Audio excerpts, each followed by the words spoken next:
Hello, everyone, and welcome back to another Rockies Daily. I'm your host, Scott Ayers, where we are talking all things Colorado Rockies, baby. And look, the home opener is here.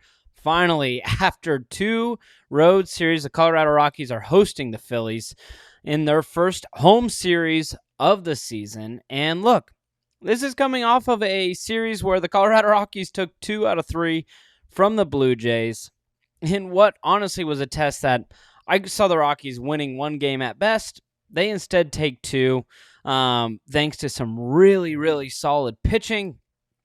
And now the Phillies come to town for the home opener. And look, this should be a pretty interesting series for a lot of different reasons. First of which, this rotation gets to pitch at Mile High now for the first time. And that doesn't necessarily matter for guys like Kyle Freeland, who've done it before, like Feltner and Dollander, which Feltner we will talk about and see if he will even be ready to go for his next start. But you think of Michael Lorenzen, who's going to be making his Coors Field debut in a Rockies uniform. Sugano, who will be pitching at Mile High. So you in Quintana, if and when he comes back, and we will talk about him, will eventually pitch at Coors Field. But Michael Lorenzen will be getting the start, most likely against Aaron Nola.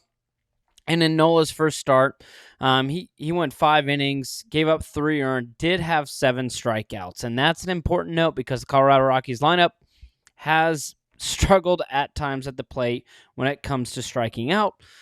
It is an improvement from last year. I think they finished second in baseball last year with the most strikeouts. Currently, they are 7th in baseball, or you could say they're 23rd. Depends on how you look at it. I'm a glass half full kind of guy. But yeah, the Rockies have the 7 most strikeouts at the plate.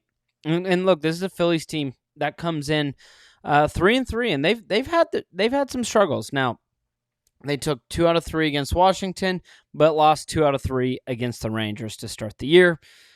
That lineup for the Phillies is pretty nasty, 1 through 9, but they've seen some guys slumping a little. Bryce Harper, obviously being the biggest name, he's starting the season just batting a smooth 120. But this team as a whole, they have 7 home runs. They're close to the most in baseball. So that is obviously going to be one of the things to watch in this series is this Rockies pitching staff against a lineup that loves to hit bombs. And Coors Field, as we know, a very, very hitters-friendly ballpark.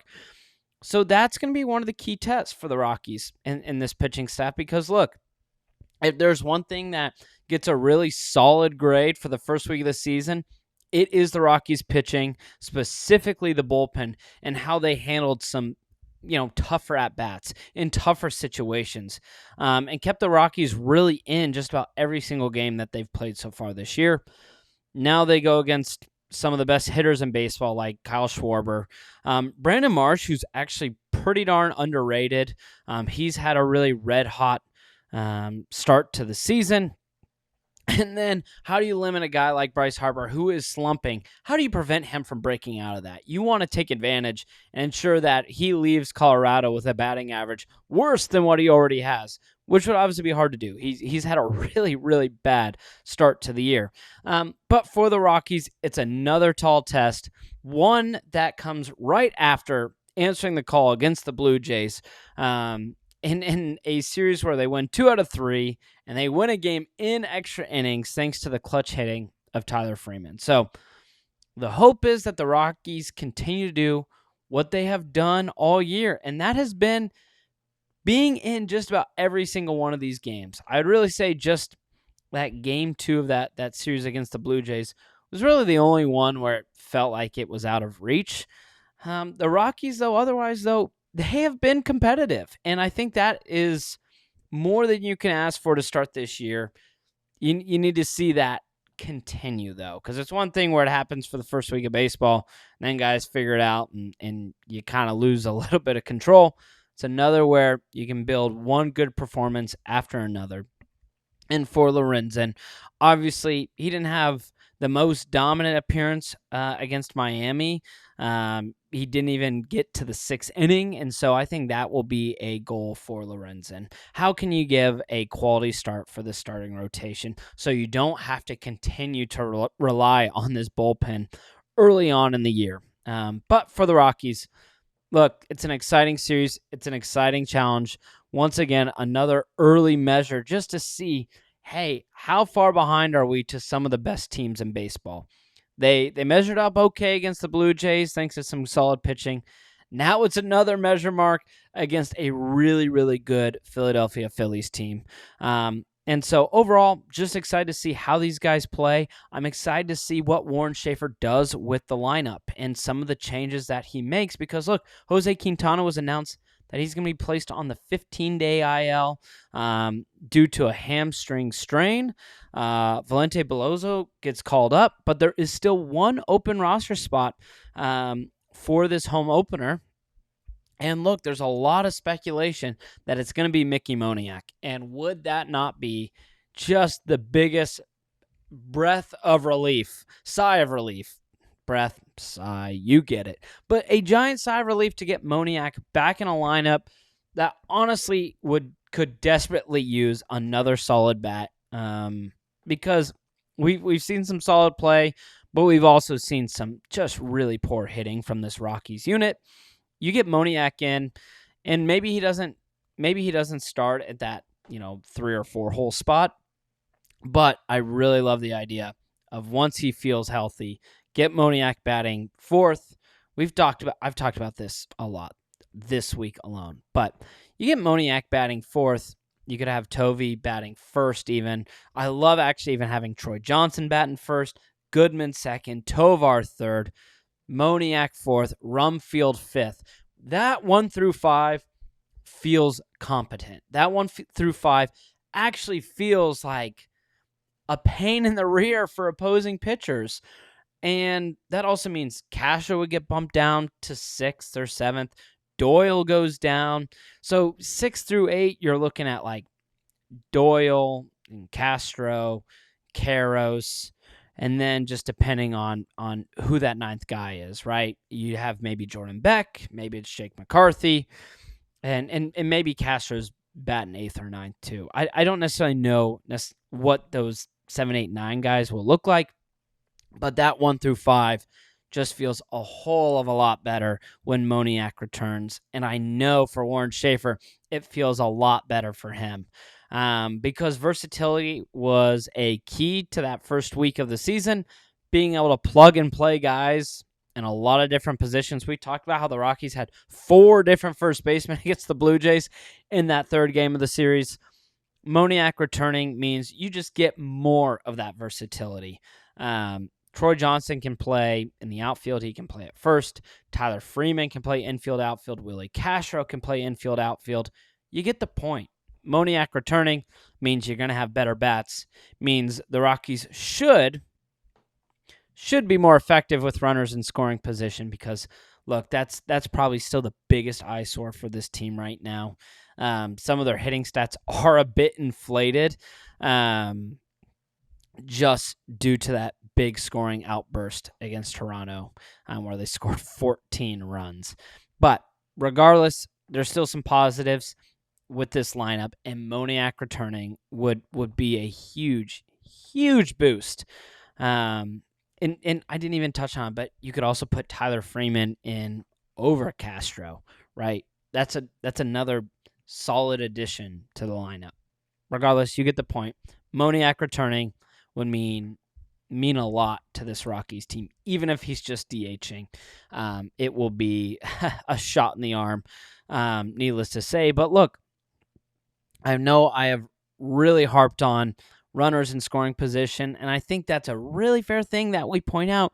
However, it's important to touch on something that the Rockies were preaching in the spring, and they have absolutely delivered in the first week of the season, and that's stolen bases. This is a team that's been really fun on the base path, and you have to tip your cap to Jake McCarthy. He's tied for the lead with 4 stolen bases in Major League Baseball. So when he gets on, he gets moving. Kyle Karros already has 2 stolen bases, and the team as a whole has 9, which is second in baseball.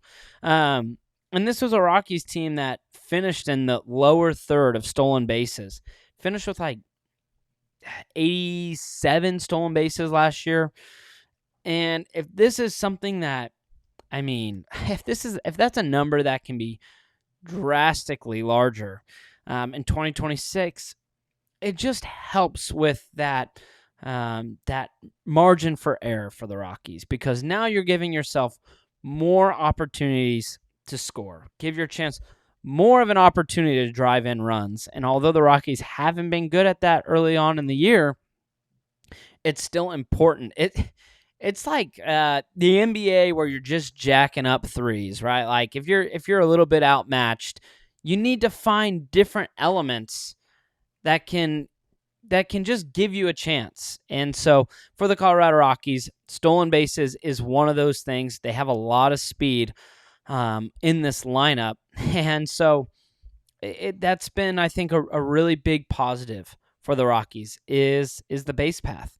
And the con has obviously been that they still aren't scoring a ton of runs right now, but I think there will be a method to the madness, and I do expect this to be better in terms of driving in runs, kind of because of what we had just talked about with Moniak and finding where guys need to be in this lineup. But overall, it's important to touch on stolen bases has been huge so far to start the year, and it would be great if the Rockies continue to be top 5 in baseball when it comes to stolen bases. That would be a huge improvement for 2026, and I think you will see that effect in the win and loss column. You hear that, you think, well, they're still going to lose maybe 100 games. But I think it's still going to be a big improvement from what we saw last year. And that means something, to see improvement and to see what Warren Schaefer and company are implementing makes a difference. And so that is obviously what we love to see. Really productive on the base path when it comes to stealing bases. And look, the Rockies are 2-4. They play the Phillies, and they've got some tough opponents. So who knows what their record is at the end of April. But the vibe overall does feel different, right? Like Bud Black, a lot of it wasn't his fault because of just what he was given. But it just felt like this lifeless team last year, and really for the last couple of years. It just felt lifeless. It felt like there was really nothing to hope for or to cling on to. And it just feels different at the start of this year. It feels as though, even with the understanding that this team will struggle, there are brighter days ahead, which I think that is the first time we've said that. Who knows since when, right? Probably since Nolan Arenado was a Colorado Rocky. Because since that Arenado trade, I would argue that the Rockies were in a very dark place. I would argue that the Rockies probably would be considered one of the worst sports franchises, not just in baseball, but all of sports, due to their overall direction or lack thereof, overall ownership or handling from the front office to coaching to the players. And now it just feels, even though the talent might not be there yet, it just feels like there's a whole lot more confidence in the front office. It feels like there's more confidence with Warren Schaefer, with Alan Leichman, because we're seeing seeing overall better results so far this year. The Rockies won a total of 4 games between March and April last year, and the Rockies are already at 2 wins right now. They just need 2 more to match their total for all of March and April of 2025. And so even if the Rockies end the month with 8 wins, I think that will be a significant improvement. And I think that will also help kind of show that they are building something, this team. And I just think overall that the productivity from some of the guys that they've signed, like Tyler Johnson or TJ Johnson and Rumfield. TJ Rumfield. Wow. My brain just malfunctioned there. I was thinking about Rumfield and Johnson, and I combine them into one, which in reality it feels appropriate because of how productive they have been. But those kind of acquisitions to be so productive, both in spring and now the early parts of this season, just shows that this front office can identify talent. Doesn't mean they're always going to get it right, but they can identify talent. It's one thing, obviously, for a week into the season. It's another if by June they're still batting even in like above 250 would be huge.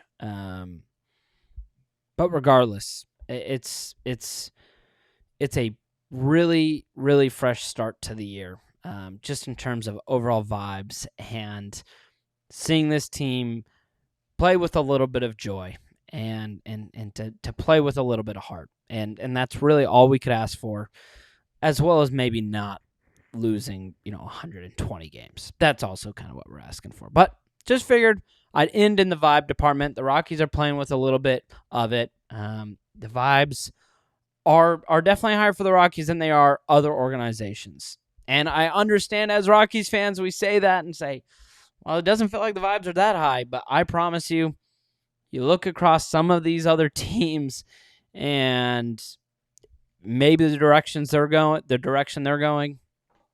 And I think you look at the Rockies and say, it will be okay here in a couple of years. And there are some pieces to feel really, really excited about. Now, I'm not all rainbow and sunshine.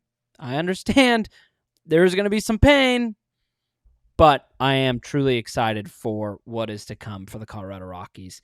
And this first week of the season definitely has brought me some joy. And I really look forward to this series with the Phillies. So if you enjoyed the video, make sure to hit that like button, subscribe, do your thing, share it. Who cares? If you're not excited for the future of the Colorado Rockies, leave a comment down below. Tell me why. I would love to hear what you're loving, what you're hating, and how you're feeling for down the road. Regardless, I appreciate you watching. I hope you have a wonderful day, and I will see you on Monday.